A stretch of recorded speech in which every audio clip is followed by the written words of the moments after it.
Assalamualaikum warahmatullahi wabarakatuh. Innal hamdalillah nahmaduhu wa nasta'inuhu wa nastaghfiruh wa na'udzu billahi min shururi anfusina wa min sayyiati a'malina. May yahdihillahu fala mudilla lahu wa may yudlilhu fala hadiya lahu. Asyhadu an la ilaha illallah wahdahu la syarika lahu wa asyhadu anna Muhammadan 'abduhu wa rasuluhu la nabiyya wa la rasula ba'dahu. Qala Allah azza wa jalla fil Qur'anil azim, ya ayyuhalladzina amanu taqullaha haqqa tuqatih wa la tamutunna illa wa antum muslimun. Ya ayyuhan nasu taqu rabbakumul ladzi khalaqakum min nafsin wahidah wa khalaqa minha zawjaha wa bassa minhuma rijalan katsiran wa nisaa'a wattaqullaha alladzi tasaaluna bihi wal arham innallaha kana 'alaikum raqiba. Ya ayyuhalladzina amanu taqullaha wa qulu qawlan sadida yuslih lakum a'malakum wa yaghfir lakum dhunubakum wa may yuti'illaha wa rasulahu faqad faza fawzan 'azima. Amma ba'du. Ma'asyiral muslimin rahiman wa rahimakumullah. Alhamdulillah, bersyukur pada Allah Subhanahu wa taala yang telah memberikan kenikmatan kepada kita semuanya. Salawat serta salam tercurah limpahkan kepada junjungan Nabi kita Muhammad sallallahu alaihi wasallam serta kepada orang-orang yang senantiasa mengikuti sunnah beliau dengan baik hingga yaumil qiyamah. Ma'asyiral muslimin rahimani wa rahimakumullah. Insyaallah di malam hari ini kita akan bahas dan masuk pada bab yang baru dari pasal yang pertama dari kitab ini, yaitu konsep keimanan yang benar. Ma'asyiral muslimin rahimani wa rahimakumullah. Pada bab ini akan dijelaskan oleh penulis tentang bagaimana rukun iman yang 6. Akan tapi sebelum kita membahas dan masuki materi rukun iman yang 6, kita harus membahas terlebih dahulu apa itu iman. Apa itu iman? Nah, ya, kita akan bertanya kepada para jamaah sekalian, apa yang Anda tahu tentang iman? Iman itu apa? Apa jamaah? Iman itu apa? Ini kalau tidak ada yang jawab bubar nih kajian nih. Apa iman? Tidak ada yang tahu iman. Kenapa? Oke, keyakinan. Apalagi? Percaya 100%. Ke apa? Ke berhala. Oh, iman kepada Allah. Oke, sekarang ada lagi. Apa yang dimaksud dengan iman? Iman. Apa iman itu? Nah, iman itu adalah pembenaran. Udah? Pembenaran terhadap sesuatu itu disebut iman. Secara bahasa lo ya. Ya. Makanya secara bahasa kita bahas bahasa ya, secara bahasa. Oke. Iman itu artinya tasdik. Kalau bahasa Arab itu at-tasdik, yaitu pembenaran. Ketika seseorang membenarkan suatu kepercayaan, maka dia disebut beriman.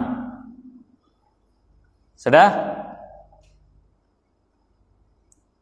Kemudian lawan dari iman itu sendiri adalah apa? Jemaah, kalau ada pembenaran disebut lawannya adalah pengingkaran. Kalau bahasa Arabnya disebut dengan kekufuran. Ya. Allah sebutkan dalam Al-Quran, wa may yu'min billah, siapa yang beriman kepada Allah. Dalam ayat yang lain, ya, yang mengkufuri at-taghut, maka kufur di sini adalah mengingkari. Maka ada, kalau secara bahasa, ya, kalau iman itu disebut dengan pembenaran. Segala sesuatu yang kita benarkan, ya, kemudian kita yakini kebenarannya, maka itu masuk dalam konsep keimanan. Udah paham sampai sini? Sekarang gini, Ustaz, kenapa membahas iman kok bertele-tele? Tidak bertele-tele. Karena banyak orang yang salah persepsi masalah keimanan hanya karena salah dalam memahami pengertian iman. Kayak gini loh, kalau kita ini pengen membaca buku, antum pengen tahu dalamnya, jangan langsung antum baca isinya, tapi baca dulu apanya? kata pengantarnya, muqaddimahnya, maksud penulis buku ini apa. Kan seperti itu. Kita mau beli HP, yang dilihat apa ya dulu? Casingnya dulu, baru antum tahu, oh HP ini mereknya ini. Betul nggak? Ketahuan HP ini mereknya ini, dilihat dari mana? Casingnya. Banyak orang yang tertipu. Ibarat bahasanya kita, HP casing Samsung dalam mesin Xiaomi. Ya kan? Akhirnya jatuhnya HP apa? HP abal-abal. Itu sih mending. Kalau saya tempe dalamnya casing HP kan tidak lucu juga. Nah, banyak orang itu yang HP-nya, mohon maaf ya, bukan masalah HP-nya. HP-nya, bahasa kita HP-nya abal-abal. Paham kan maksudnya? Berarti apa? Banyak orang itu yang mengaku beriman akan tapi imannya abal-abal. Karena tidak tahu antara konteks dalam sama luar itu nggak sinkron. Ya ibarat tadi, casing Samsung, dalam Xiaomi. Mau disebut HP merek apa terus? Iya kan? Nah, apalagi kotaknya iPhone. Nah, udah tambah hancur sudah. Cacasannya Nokia seumpama. Udah hancur semua. Nah, ini namanya liberalisme dalam HP. Ya enggak? Masuk akal enggak nih? Oke, pahami dulu ini. Namanya ini liberalisme dalam HP. Bagus enggak HP kalau begitu? Laku enggak di pasaran? Enggak kan? Harganya turun enggak?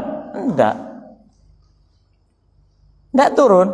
Sudah paham sekarang konsep keimanan seperti apa? Jadi kalau antum mengatakan ini Samsung, ya dalamnya harus Samsung. Dan antum harus meyakinkan customer bahwasannya ini Samsung, mesinnya pun Samsung. Biar customermu itu beriman. Apa artinya beriman? Yakin, meyakini kalau itu memang HP Samsung. Udah. Nah, ini yang banyak orang nggak tahu. Pembenaran kepada sesuatu sampai pada tahap meyakininya, maka itu disebut pada konsep atau masuk dalam konsep keimanan. Makanya iman itu tidak sembarangan dibahas. Iman itu tidak sembarangan bisa digunakan untuk segala hal.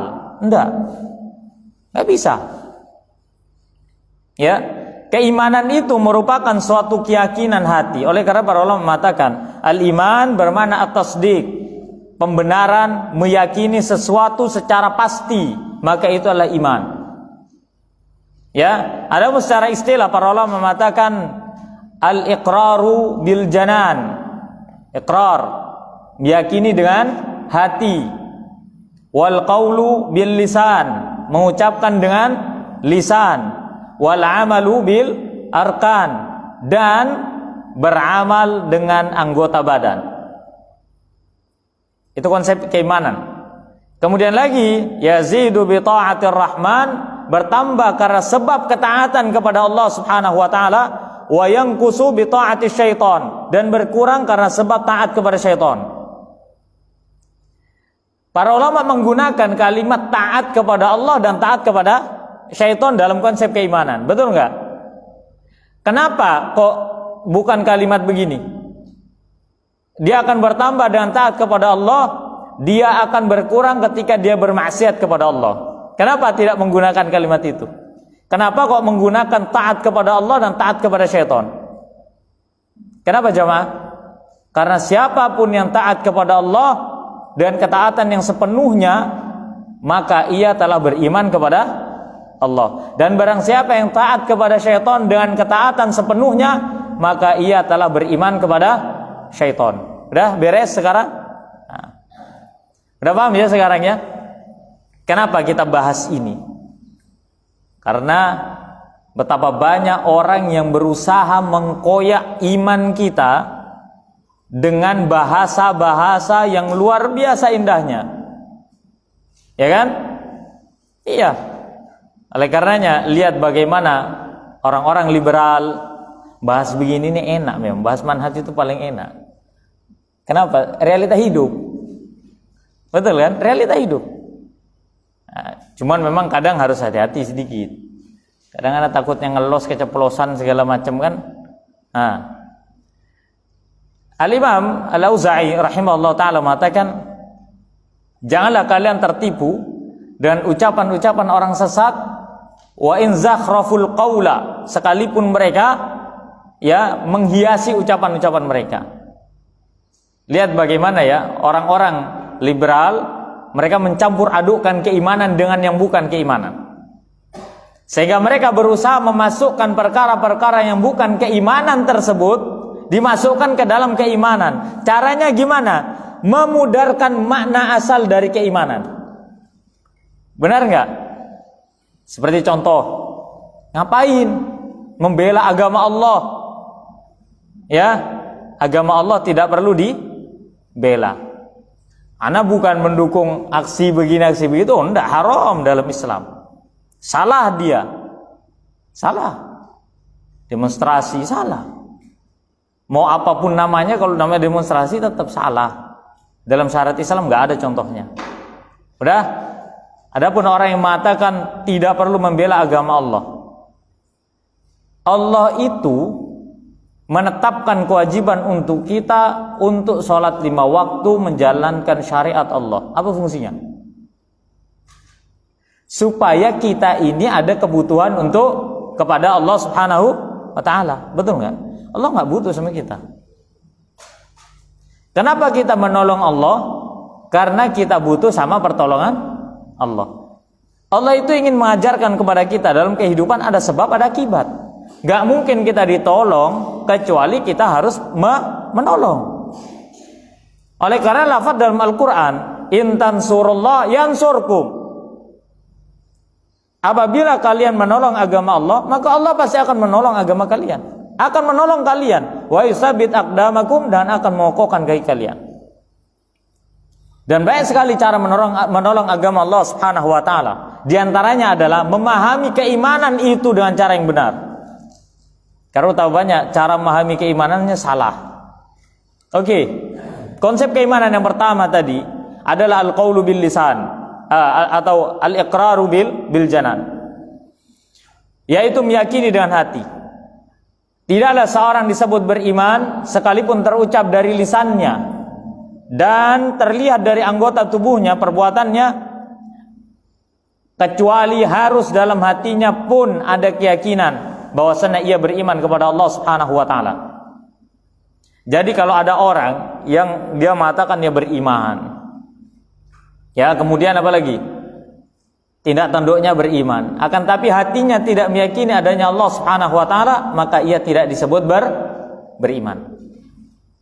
Maka ia disebut sebagai golongan orang-orang munafik. Dan ini yang Allah Subhanahu wa ta'ala firmankan dalam Al-Quran di surah Al-Baqarah awal-awal itu. Di 5 ayat pertama dari surah Al-Baqarah bahas tentang sifat orang mukmin. Di 2 ayat berikutnya, ayat 6 dan ayat 7-nya membahas tentang bahaya orang-orang kafir. Baru setelah itu 11 ayat setelah ayat tentang orang kafir itu membahas tentang orang munafik. Itu di awal surah Al-Baqarah. Kenapa? Karena orang munafik ini menampakkan keislaman dan menyembunyikan kekufuran.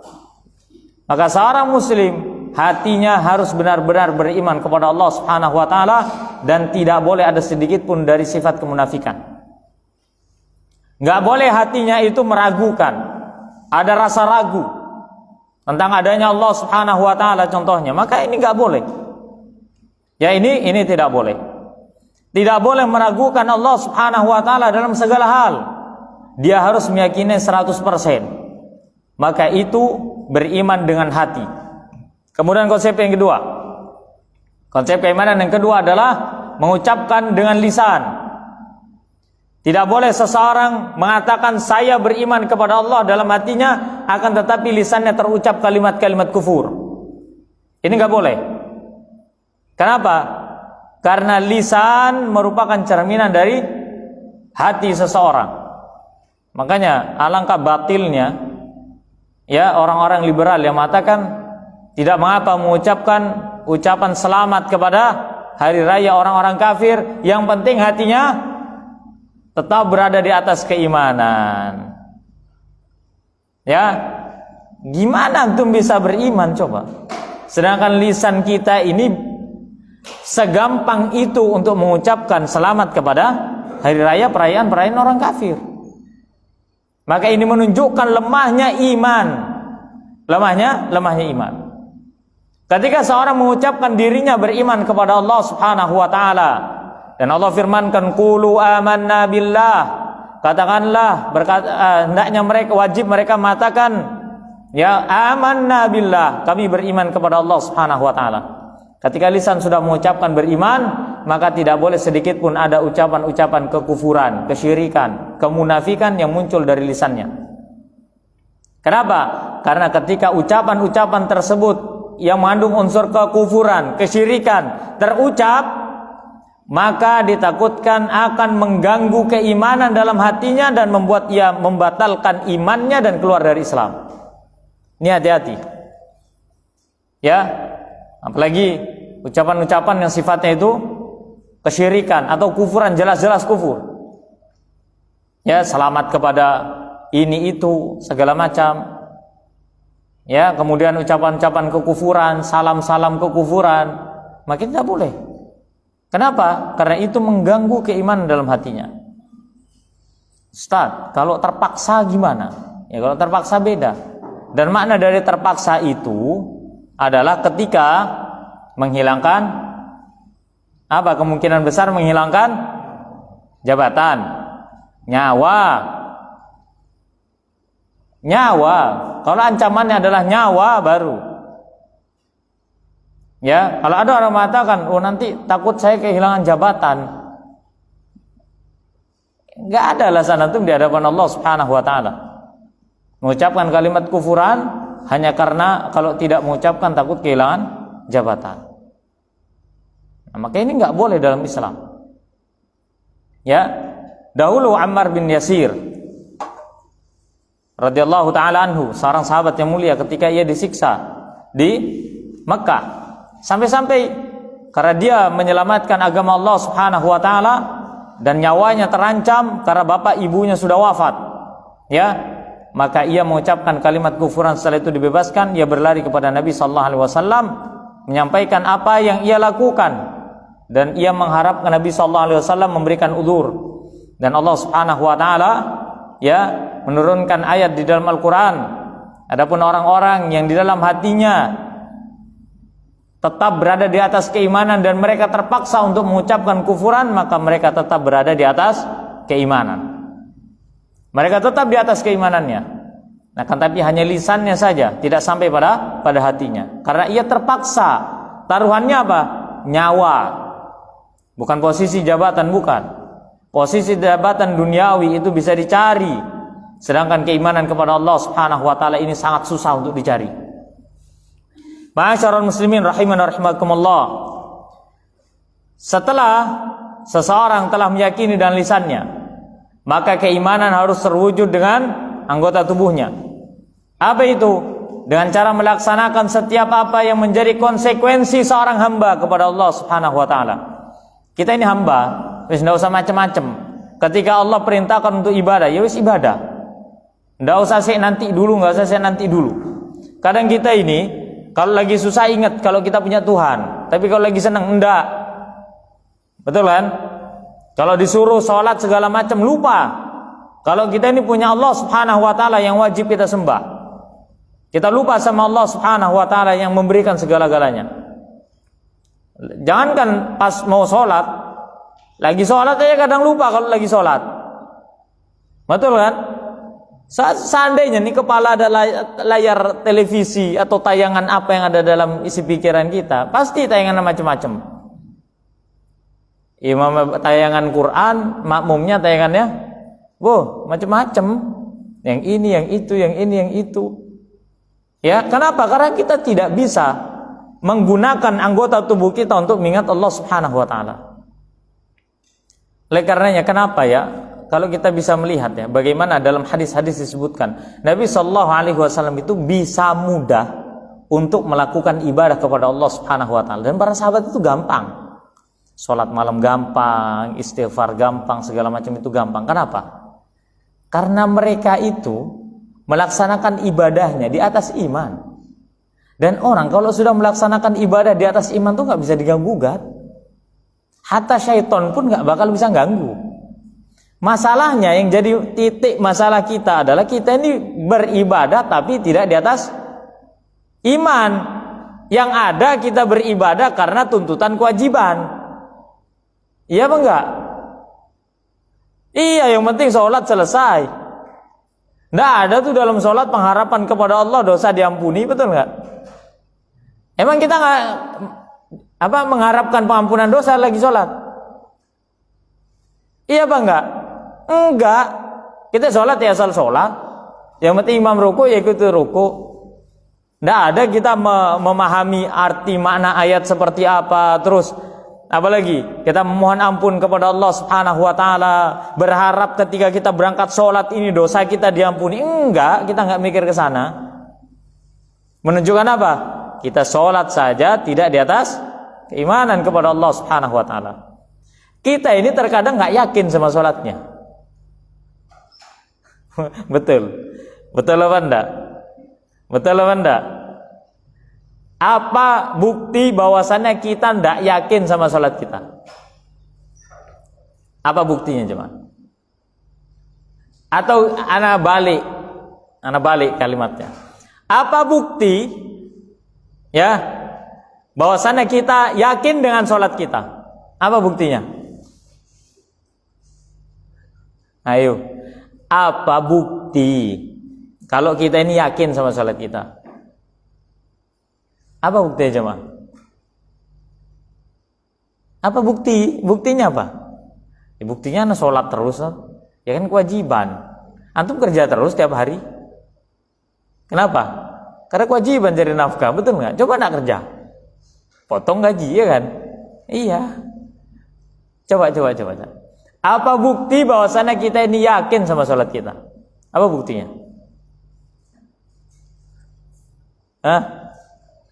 Nggak ada. Loh, nggak ada. Apa buktinya jamaah kalau kita ini yakin sama sholat kita? Bukti kalau kita ini yakin sama sholat kita, menjadikan sholat itu merupakan segala-galanya. Nomor 1, apa-apa sholat. Ada masalah sholat. Betul apa enggak? Iya. Kita ada masalah yang diingat siapa pertama kali? Orang. Sakit perut segala macam sakit yang diingat siapa? Dokter. Ustaz berarti tidak boleh ke dokter? Enggak gitu. Pertama kali yang diingat siapa? Siapa pertama kali yang diingat? Kalau lagi susah keuangan, siapa yang paling pertama kali diingat? Sohib. Betul enggak? Iya. Kalau usaha lagi tidak lancar, siapa yang pertama kali diingat? Iya kan? Padahal kata Allah Subhanahu wa taala, wasta'inu bis-sabri was-shalah. Mintalah pertolongan kepada Allah dan sabar dan salat. Kalau kita sudah menjadikan salat dan sabar itu sebagai tempat untuk minta tolong sama Allah, itu menunjukkan bukti konkret bahwasanya salat kita di atas keimanan. Karena kita selalu yakin dalam salat kita ini ngarep pertolongan Allah, kita ini ngarep ampunan, kita ini ngarep semua diharapkan. Benar apa enggak? Iya. Tapi nyatanya kita kalau lagi susah tidak ingat sama Allah. Yang diingat pertama kali orang. Kalau sudah mentok orang baru diingat Allah. Jadi mengingat Allah pada saat sulit karena sebab terpaksa. Iya enggak? Iya. Sama kayak istilah qanaah. Oh anak qanaah Ustaz begini-begini. Antum qanaah, kenapa qanaah? Ya karena tidak ada lagi. Itu bukan qanaah, namanya pasrah. Qanaah sama pasrah beda tipis memang. Ya, mohon maaf sebelumnya. Kayak anak muda semua, mau zuat ya, belum punya bekal apa-apa, kerja enggak kerja. Ya, dia hanya bisa mengatakan, anak mau cari istri yang bisa menerima anak apa adanya yang qanaah. Enggak, antum aja yang malas kerjanya. Coba kerja. Ini salah konsep ini. Sama kayak sholat kita, salah. Kadang kita sholat tidak menghadirkan hati. Sehingga kita sholat itu tidak bisa untuk istirahat. Kenapa? Keimanan kita kurang. Lagi sholat, iman kita lagi sholat loh, imannya turun. Kok bisa? Bener nggak? Sholat, lagi capek pulang kerja, sholat. Duh ya Allah, tambah kerasa capeknya coba. Berarti iman kita lagi turun. Padahal Nabi itu ya Allah kesibukannya perang, dagang, dakwah segala macam. Perang itu bisa berbulan-bulan di medan perang. Udah, ketika lihat Bilal, apa kata Nabi? Ya Bilal, arihna bis shalah. Wahai Bilal, istirahatkan kita dari kepenatan usaha kita ini, pekerjaan kita dengan apa? Dengan sholat. Jadi benar-benar Nabi itu menjadikan sholat sebagai istirahat. Kalau kita, ya Imam, arihna, huruf jarnya beda, bukan pakai bi, pakai min. Arihna minas shalah. Ya, cepat istirahatkan kami dari sholat. Bukan dengan, tapi dari sholat. Ojo suwe-suwe. Betul apa enggak? Iya, jangan lama-lama kalau sholat itu. Kasihan jamaahnya. Masya Allah. Ini apa 11-12 antara rasa malas dan rasa maklum. Iya. Benar kan? Iya, kita enggak bisa. Seumpama sholat kita berada di atas keimanan, kita yakin kita enggak pernah namanya lelah untuk sholat itu. Ini saya baru pembahasan sholat loh ya. Apalagi bahas doa, tambah. Kita harus bertanya pada diri kita, apakah di hari ini kita sudah minta ampun kepada Allah Subhanahu wa taala? Beneran minta ampun loh ya. Bukan astagfirullah ba'da sholat, astagfirullah, tetap aja banyak salahnya. Tetap aja nggak ada perasaan minta ampun, betul nggak? Ya astagfirullah. Ya udah lewat astagfirullah itu terbang gitu aja. Astagfirullah. Nggak ada masuk dalam hati. Ya Allah, saya ini banyak dosa, makanya saya istighfar.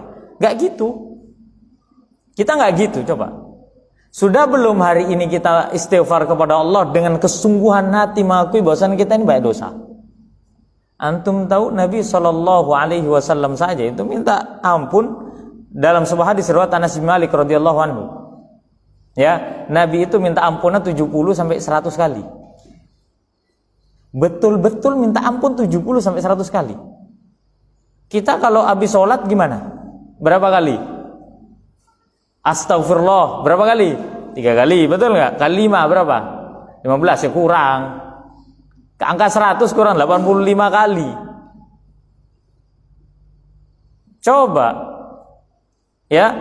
Maka cobalah beristighfar kepada Allah Subhanahu wa taala di atas keimanan kita dan keyakinan. Karena itu merupakan bagian dari ciri-ciri kuatnya keimanan kita kepada Allah Subhanahu wa taala. Dengan semua usaha anggota tubuh kita bergantung kepada Allah, minta ampun kepada Allah. Itu menunjukkan kuatnya iman. Tapi semakin kita tidak meminta ampun kepada Allah, menunjukkan semakin lemahnya iman. Lihat ciri-ciri orang-orang mukmin yang sejati. Apa kata Allah Subhanahu wa taala? Wabil asharihum yastaghfirun. Dan di waktu sahur mereka meminta ampun kepada Allah Subhanahu wa taala. Ini ciri-ciri orang beriman. Beriman loh, bukan berislam, beriman. Ciri-ciri orang beriman loh ya.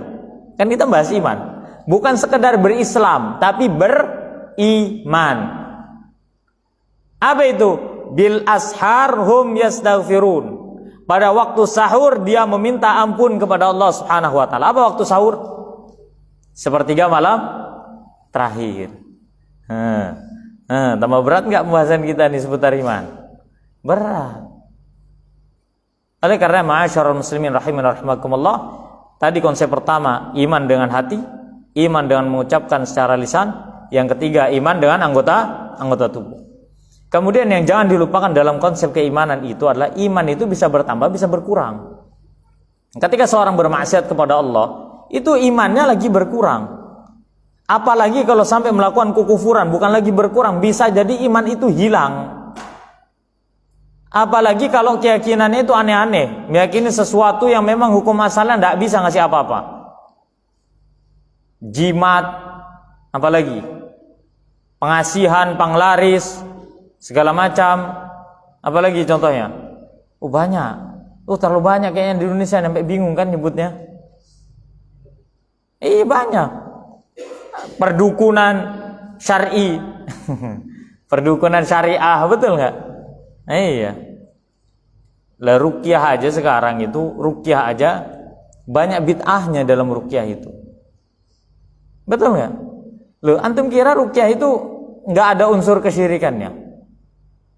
Bukan ada Ustaz ruqyah ya syar'i. Antum tahu? Ketika antum mengatakan, oh kalau mau ngeruqyah ke si fulan, dia ahli ruqyah, insya Allah manjur. Itu antum sudah mengkultuskan dia. Paham antum? Makanya tidak ada dalam Islam itu yang namanya pelajaran khusus ruqyah. Rata-rata khusus ruqyah apa? Ya doa-doa, betul nggak? Doa, antum doa mau makan doa itu loh ruqyah namanya. Antum mau masuk WC baca doa itu sudah melindungi diri dari setan kan? Tidak ada ceritanya doa diajarkan oleh Nabi sallallahu alaihi wasallam kecuali semuanya tujuannya mengesahkan Allah, melindungi diri dari setan. Udah. Makanya tidak ada istilahnya pelajaran khusus, tidak ada. Loh itu sahabat kan ada yang meruqyah sampai dihadiahi kambing. Antum baca hadis separuh kayak gini nih. Antum tahu sebabnya hadis itu? Itu ceritanya sahabat lagi safar.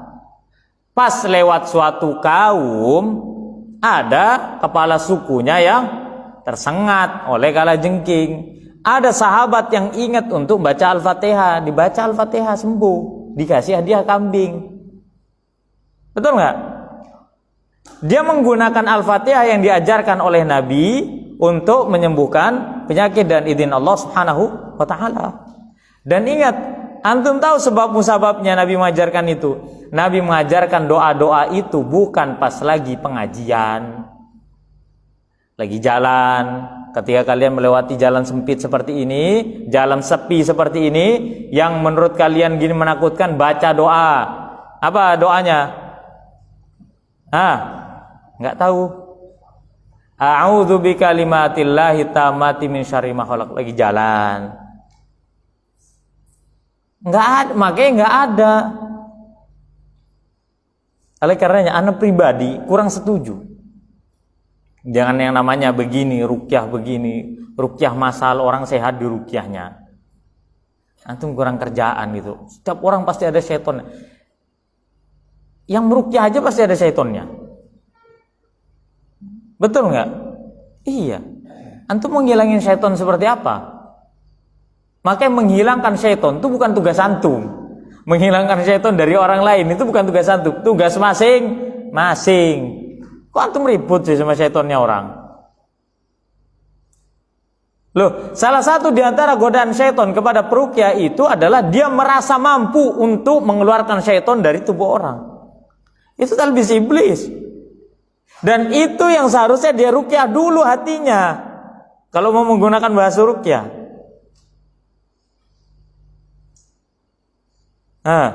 Iya apa enggak? Iya.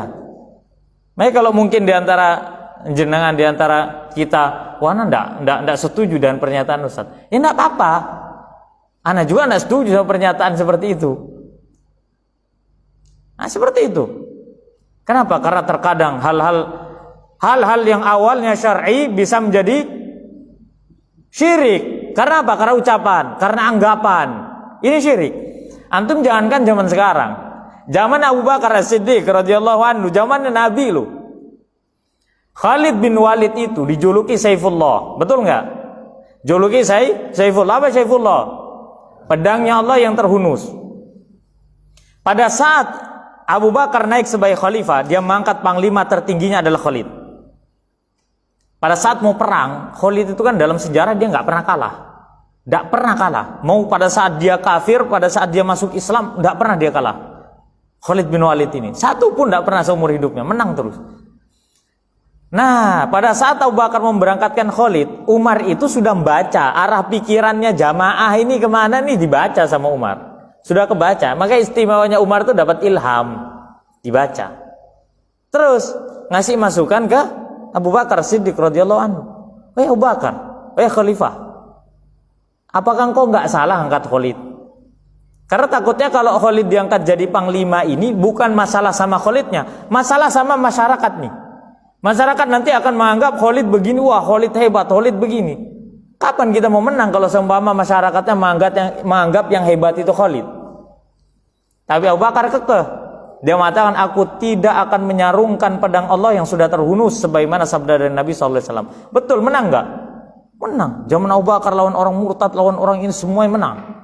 Perang Yarmuk menang, enggak pernah dia kalah. Pada saat perang itu, perang besar lawan Romawi, Abu Bakar wafat, Umar naik. Kebijakan pertamanya Umar apa? Memecat Khalid. Lagi perang. Siang hari lagi perang ini lawan musuh. Sudah lagi perang. Datanglah surat kepada Abu Ubaidah bin Jarrah. Di surat itu tertulis bahwasannya penggantinya Khalid adalah Abu Ubaidah bin Jarrah untuk sementara. Sebelum Sa'ad bin Abi Waqqas ditunjuk sebagai panglima berikutnya. Nah, Sa'ad bin Abu Ubaidah bin Jarrah ini menyimpan surat itu dulu sampai waktu petang. Ini lagi semangat ya kaum muslimin, disemangatin terus sama Khalid sampai menang. Pas waktu petang baru Abu Ubaidah menyampaikan surat dari Umar bin Khattab, pemecatan dirinya dari panglima besar. Apa kata Khalid ketika mengetahui itu? Khalid mengatakan, "Wahai Abu Ubaidah, kenapa engkau tidak berikan tadi? Langsung kau berikan kepada saya. Saya malu apabila saya memimpin pemimpin kaum muslimin. Saya ini malu kalau saya perang memimpin, di situ ada panglimanya, saya malu. Siapa panglimanya saat itu? Abu Ubaidah bin Jarrah, dia malu. Tapi apa kata Abu Ubaidah? Lihat gimana sahabat itu ya, bijaksana. Egonya itu luar biasa, bisa ngontrol. Apa kata Abu Ubaidah? Ya, sesungguhnya pasukan saat itu lagi asik-asiknya menyerang musuh. Maka tidak layak bagiku untuk menyampaikan surat ini kepadamu sampai datang waktu istirahat. Lihat, kalau orang gila jabatan gimana? Udah kasih, minggir kon gitu. Betul kan? Tapi itu enggak. Lihat perbuatannya Umar. Kenapa Khalid itu dipecat? Karena Umar dengar dari kaum muslimin mengatakan apa? Pokoknya kalau perang, panglimanya Khalid, terus kalau pulang Khalid itu masih hidup, menang sudah. Jadi patokan menang kalahnya dari mana? Dari Khalid. Sama kayak dulu pada saat pada saat sebelum Nabi SAW wafat, itu ada sebagian kaum muslimin yang beranggapan gini. Pokoknya kalau pasukan perang ini pulang terus kelihatan dua anak Khattab, berarti menang. Tahu maksudnya? Siapa dua anak Khattab? Umar bin Khattab dan Zaid bin Khattab. Kakaknya Umar bin Khattab. Kalau dua orang ini pulang berarti menang kaum muslimin. Ditegur sama sahabat yang lain. Enggak boleh. Zaman sahabat loh ada anggapan seperti itu, apalagi zaman sekarang. Dan ini merusak keimanan, menurunkan kadar keimanan yang mengarah kepada kekufuran. Ini bahaya. Belum Isya ya? Belum kan? Nanti 14 lagi. Kemudian yazidu bi ta'atir rahman wa yanqusu bi ta'ati syaitan. Iman itu akan bertambah dan ketaatannya kepada Allah Subhanahu wa taala, dan ia akan berkurang dan ketaatannya kepada syaitan. Dan ingatlah bahwasanya syaitan itu adalah musuh utama kita yang tidak akan pernah selesai untuk menyesatkan manusia dan mengeluarkan manusia dari keimanannya.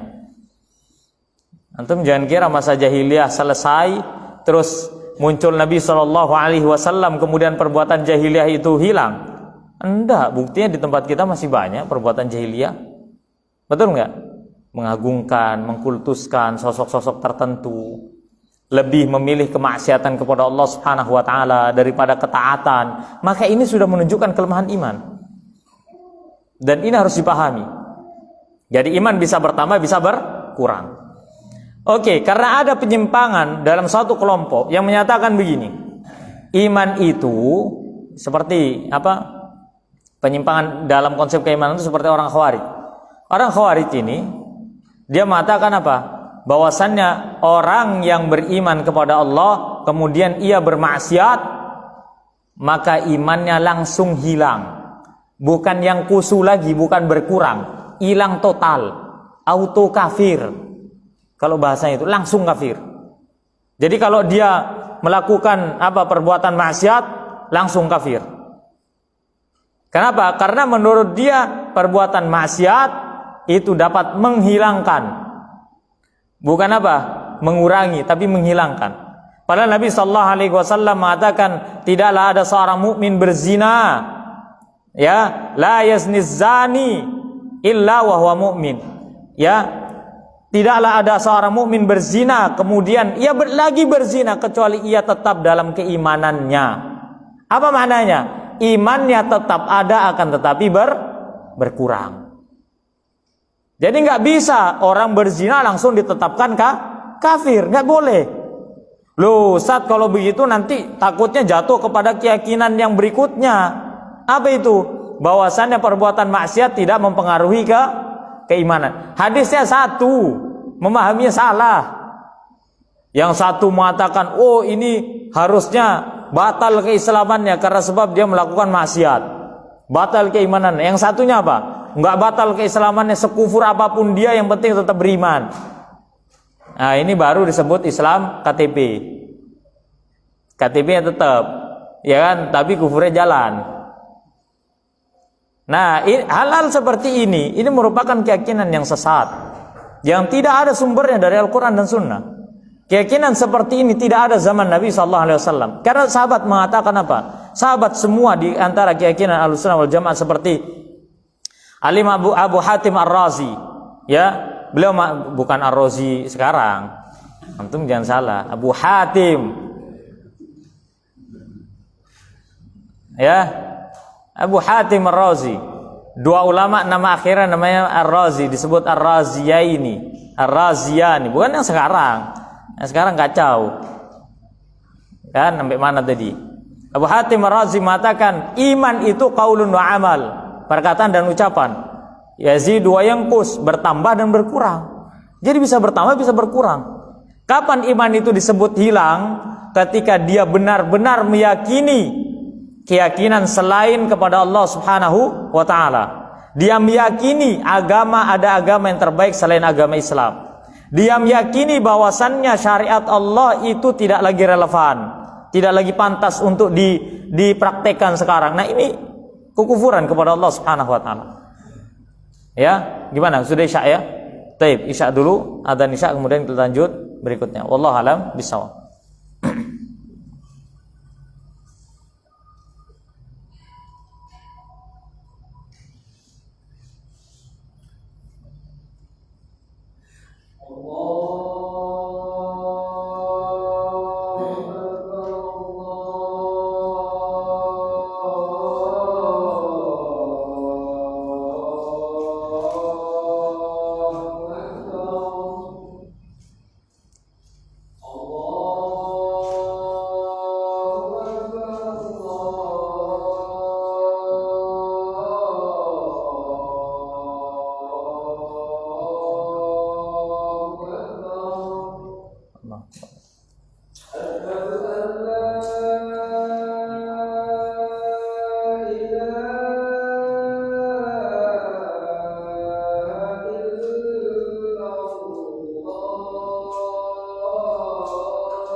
Bismillahirrahmanirrahim. Alhamdulillahirabbil alamin wassalatu wassalamu ala Rasulillah amma ba'd. Melanjutkan kembali bahasan kita sebentar sambil menunggu waktu iqamah. Setelah kita membahas masalah konsep keimanan yang benar, ya. Bagaimana tadi telah kita jelaskan hal-hal yang dapat mengurangi keimanan banyak sekali. Selain kemaksiatan dan kufur dan kesyirikan serta beberapa anggapan-anggapan yang dapat melunturkan keimanan kita kepada Allah Subhanahu wa taala. Nah, baru kalau kita sudah faham sama muqaddimah, tadi itu muqaddimah aja, belum masuk bab, muqaddimah tadi. Beneran. Kitabnya beda. Tadi yang dibahas itu muqaddimah, masih muqaddimah. Ya, baru masuk pada pembahasan al-imanu billah. Beriman kepada Allah Subhanahu wa taala. Oke, al-imanu billah ini ada muqaddimahnya. Jadi isinya nanti pertemuan berikutnya. Ya. Al-imanu billah, perlu diketahui iman kepada Allah Subhanahu wa taala itu adalah poros dari semua rukun iman yang berikutnya. Rukun iman itu ada berapa? Ada 6. Beriman kepada Allah, beriman kepada malaikatnya, kitabnya, rasulnya. Terus hari kiamat, ya, kepada takdir baik dan takdir buruk. Tidaklah iman nomor 2, ya, kepada malaikat dan sampai terakhir takdir itu kecuali porosnya harus beriman kepada Allah Subhanahu wa taala. Artinya apa? Tidaklah sempurna 5 keimanan yang tersisa kecuali dia harus menyempurnakan keimanan yang nomor 1, yaitu keimanan kepada Allah Subhanahu wa taala. Semakin sempurna keimanannya kepada Allah Subhanahu wa taala, maka akan semakin sempurna sisa keimanan yang lainnya. Pasti. Semakin lemah keimanannya kepada Allah, maka semakin lemah keimanannya kepada malaikat, kepada kitab, kepada rasul, hari akhir, takdir, qada dan qadar. Itu pasti lemah. Kenapa? Karena imannya kepada Allah sudah lemah. Sudah? Ini poros. Iman kepada Allah ini poros utama, titik utama seseorang apabila ia ingin menyempurnakan semua keimanan yang lainnya. Maka tidak bisa apabila seorang mengatakan yang penting saya beriman kepada Allah tapi syirik. Yang penting saya beriman kepada Allah tapi begini. Saya beriman kepada Rasul Allah tapi nggak mau beriman kepada Allah. Betul nggak? Ini nggak bisa. Saya beriman adanya Al-Quran tapi nggak mau beriman dengan isinya Al-Quran, yaitu beriman kepada Allah Subhanahu wa taala. Ini nggak bisa. Kenapa? Karena segala sesuatu yang menjadi konsep keimanan dari iman nomor 2, 3, 4, 5, 6 itu semuanya harus didasari dan keimanan kepada Allah. Karena Allah yang menurunkan, yang menciptakan malaikat, betul. Karena Allah yang menurunkan kitabnya, karena Allah yang mengutus rasulnya, karena Allah yang menciptakan hari akhir, karena Allah yang menciptakan hamba dan menetapkan kepada setiap hamba takdir baik dan takdir buruknya. Oleh karena sekarang gini, ya, ini anak kasih pembahasan dulu, enggak apa-apa. Kan muqaddimah kan, masih muqaddimah, kurang 8 menit. Antum baca Al-Fatihah. Bismillahirrahmanirrahim. Terus ayat kedua, Alhamdulillahi Rabbil Alamin. Apa arti Alhamdulillahi Rabbil Alamin? Segala puji bagi Allah, Rabb semesta alam. Tahukah antum Rabb itu apa maknanya? Alhamdulillah Rabbil Alamin. Kalimat Rabb itu ada 3 unsur yang terkandung pada kalimat Rabb. Yang pertama adalah Al-Khaliq, pencipta. Pencipta. Kalau kita meyakini malaikat itu ada yang menciptakan, berarti yang menciptakan siapa? Allah. Betul enggak? Kalau kita meyakini Rasul itu diciptakan dan diutus, berarti siapa yang mengutus dan menciptakan? Allah Subhanahu wa taala. Ini Al-Khaliq. Allah yang menciptakan, Al-Khaliq. Itu makna dari Rabb yang pertama. Makna Rabb yang kedua adalah Al-Malik. Bisa mimnya panjang Al-Malik, bisa Al-Malik. Nah, baca Al-Fatihah itu ada beberapa bacaan. Ada Maliki Yaumiddin. Di riwayat bacaan lain dibaca pendek, Maliki Yaumiddin. Ya. Nanti kalau imamnya baca seumpama nemu imam baca Maliki Yaumiddin, salah imami. Ndak siapa tahu dia paham sama hukum bacaan. Karena ada bacaan Maliki, ada Maliki.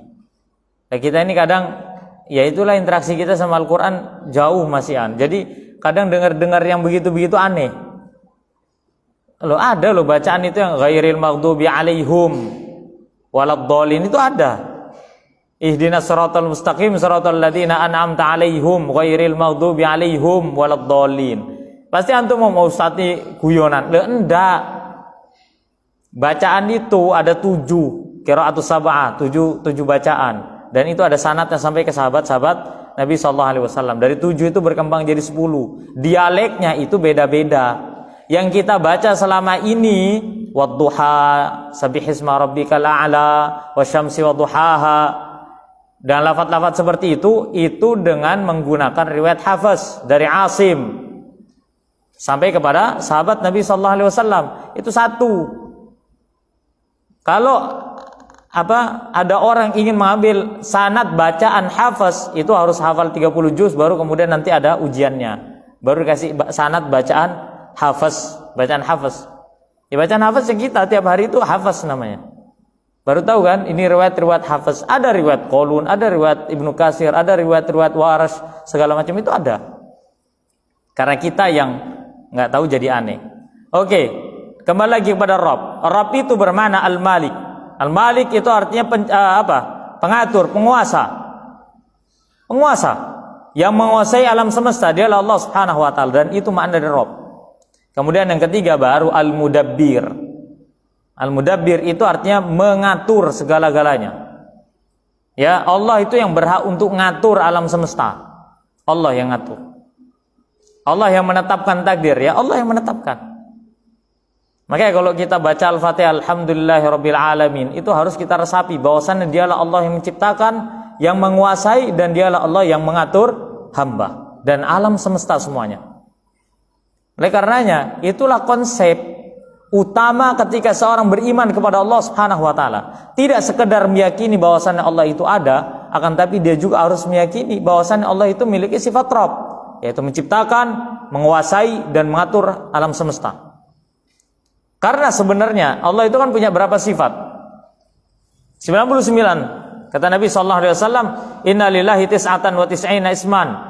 Nah, Allah Subhanahu wa taala itu punya 99 nama.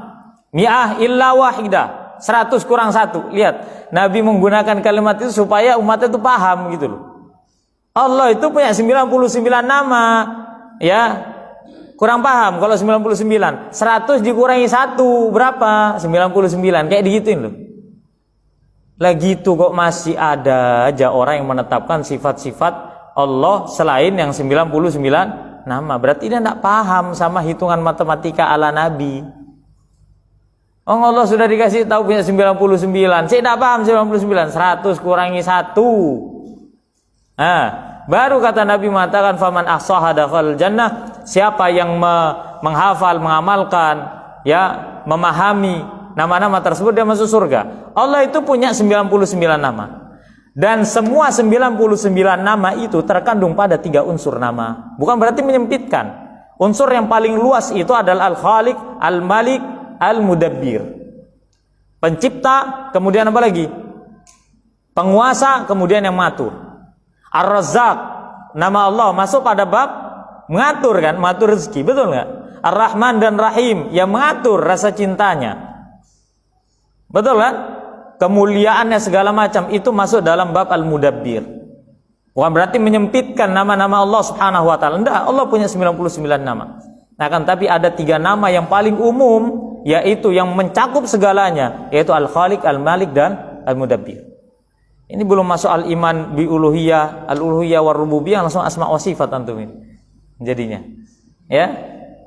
Kenapa? Karena banyak orang salah paham dalam masalah asma wa sifat. Sehingga banyak penyimpangan-penyimpangan, yaitu bahkan dibahas dalam kitab Al-Aqidah Al-Wasithiyah punya Syekhul Islam Ibnu Taimiyah rahimahullah taala. Beliau membahas khusus satu kitab untuk apa? Membantah penyimpangan-penyimpangan kelompok-kelompok sesat yang mereka tersesatnya dalam bidang. Jadi sesat pun ada bidangnya. Ya, masa benar tidak ada bidangnya? Sesat dalam bidang asma wa sifat. Dan insyaallah kita lanjutkan di pertemuan berikutnya, karena asma wa sifat ini berat, jadi butuh yang namanya pemahaman lebih. Wallahu a'lam bishawab. Subhanakallahumma rabbana bihamdika asyhadu an la ilaha illa anta astaghfiruka wa atubu ilaik. Assalamualaikum warahmatullahi wabarakatuh.